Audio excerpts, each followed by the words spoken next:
નમસ્કાર દર્શક મિત્રો, દિલોક સત્તા શોમાં આપણું સ્વાગત છે. કહેવાય છે ને કે જીવન અને મૃત્યુ બધું જ ભગવાન દ્વારા નિર્ધારિત હોય છે. મૃત્યુ એક અટલ સત્ય છે કે જેને ક્યારે પણ ટાળી શકાતું નથી. મૃત્યુથી કોઈ પણ ક્યારે બચી શક્યું નથી.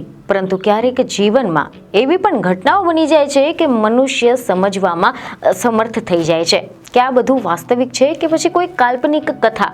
અને બસ આવી જ કંઈક ઘટના બની છે એક શિવમ નામના વ્યક્તિની સાથે અને તેના પરિવારની સાથે. શિવમની કહાની પણ એક એવી જ અદ્ભુત અને હેરાન કરી નાખે તેવી હકીકતની વાત છે. એક એવી હકીકત છે કે જેમાં એક મૃત્યુ વ્યક્તિ જીવંત થઈને પરત ફરે છે, જેનું શ્રાદ્ધ પોતાના જ પરિવારજનોના હાથે થઈ ચૂક્યું હતું. બધી જ અંતિમ વિધિ પણ થઈ ચૂકી હોય છે.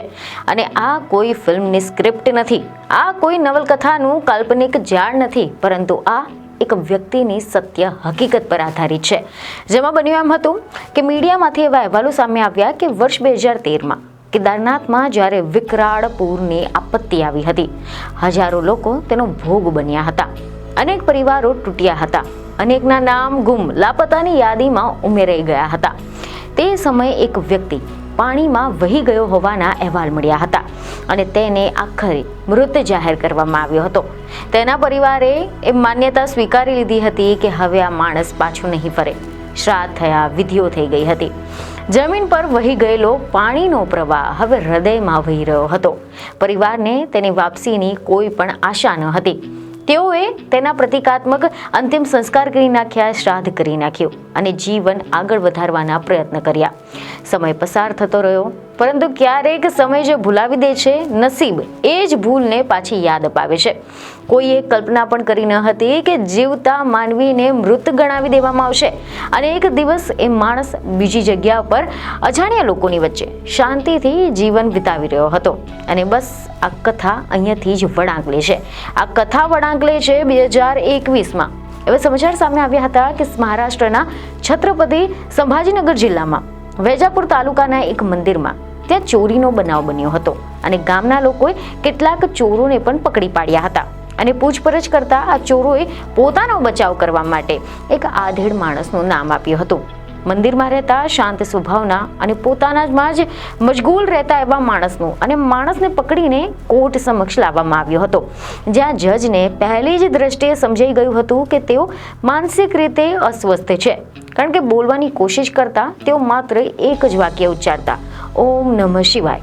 જેના બાદમાં કોર્ટના આદેશથી તેમને પુણેના યરવડા માનસિક ચિકિત્સાલયમાં મોકલવામાં આવ્યા હતા. ત્યાંના કર્મચારીઓએ તેમને બહુ જ પ્રેમથી નામ આપ્યું હતું શિવમ. શિવમ બોલતા ઓછા હતા, સમજતા વધુ હતા. કોઈ સૂચના મળે તો શાંતિથી તેનું પાલન કરતા.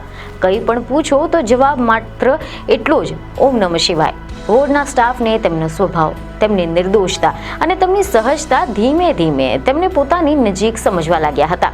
વર્ષો વીતી ગયા, પરંતુ બાદમાં એવા અહેવાલો મળ્યા કે 2023માં ચિકિત્સાલયના સામાજિક સેવકના સમાજ સેવાના વિભાગના અધ્યક્ષ રોહિણી ભોસલે શિવમની ફાઇલ હાથમાં લીધી અને કંઈક તેમના મનમાં વિચાર આવ્યો. તેમણે શિવમની સાથે ફરી એકવાર વાતચીત કરવાનો પ્રયત્ન કર્યો. શિવમ મરાઠી બોલી શકતા ન હતા, હિન્દીમાં થોડું બોલતા હતા, પરંતુ તેમાં પણ એક ખાસ છટા હતી, પહાડી ભાષાની. તેથી જ કરીને રોહિણીને સમજાઈ ગયું કે આ માણસ ક્યાંક ઉત્તર ભારતનો છે. અને ધીમે ધીમે ભાઈ બહેન, ગામ કે પરિવાર વિશે વાત કરતા શિવમ કંઈ જ કહી શક્યા ન હતા. પરંતુ જ્યારે શાળાનો ઉલ્લેખ આવ્યો ત્યારે તેમણે રૂરકીની એક શાળાનું નામ જણાવ્યું હતું. અને રોહિણીને નામ પરથી કંઈ જ સમજાયું નહીં, પરંતુ હરિદ્વાર શબ્દ સાંભળતા જ તેમને તપાસ શરૂ કરી હતી અને તેમને એ શાળાનો ફોટો મળ્યો હતો.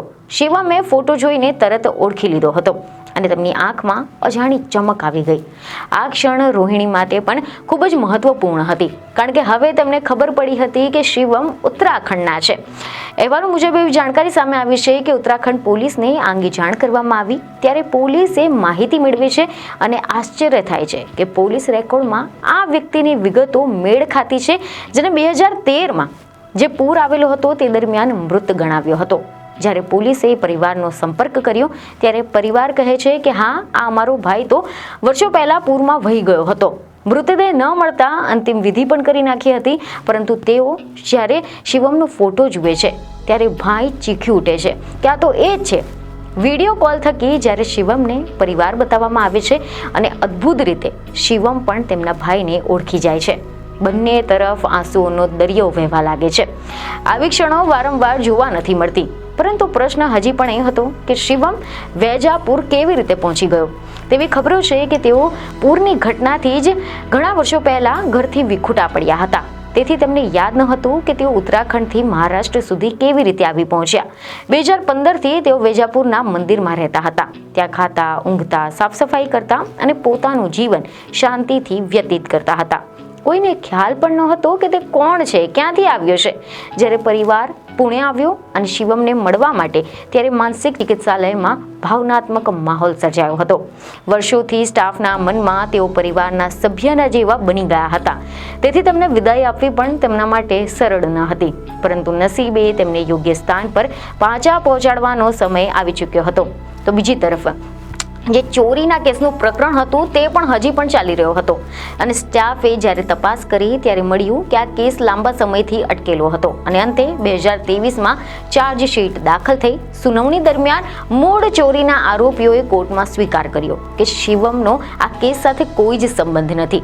ડરના માહોલમાં તેમને ખોટું નામ આપ્યું હતું, જેના પરિણામે સપ્ટેમ્બર 2025માં શિવમને નિર્દોષ જાહેર કરવામાં આવ્યા અને નવેમ્બરમાં આદેશ મળતા જ તેમને તેમના પરિવારને સોંપી દેવામાં આવ્યા હતા. માનસિક ચિકિત્સાલયના સ્ટાફની આંખોમાં આનંદ અને દર્દનું સંરક્ષણ જોવા મળ્યું હતું. કોઈ પણ પોતાના પાસેના જે માણસ છે તે પાછો પરિવારને આપવા જેટલું પવિત્ર કંઈ જ નથી. પરંતુ વર્ષો જૂના સંબંધોને છોડી દેવું પણ સરળ ન હતું. આ પહેલીવાર હતું કે જે વોર્ડમાં રહેલા દર્દીઓનું આ રીતે પરિવારની સાથે પુનઃ મિલન કરવામાં આવ્યું હોય. આમ ક્યારેક જીવતા માણસને મૃત ગણાવી દેવામાં આવે છે, જ્યારે ક્યારેક મૃત માનેલો માણસ પણ શાંતિથી શોધમાં જીવતો હોય છે. શિવમની આ યાત્રા બતાવે છે કે સમય માણસને ક્યાંથી ક્યાં પહોંચાડી શકે છે. પરિસ્થિતિઓ સ્મરણને કેવી રીતે લૂંટી લે છે અને એક શાળાનો, એક ઓળખાણનો અને એક ફોટો કઈ રીતે વર્ષો જૂની જિંદગીને ફરી એકવાર ખોલી શકે છે. આ કહાની એ પણ કહે છે કે લોહીનો સંબંધ કેટલો પણ દૂર હોય, ક્યારેક તેને એક નજરમાં જ ઓળખાઈ જાય છે. અને આની સાથે જ મહત્વની કહેવત, રામ રાખે તેને કોણ ચાખે.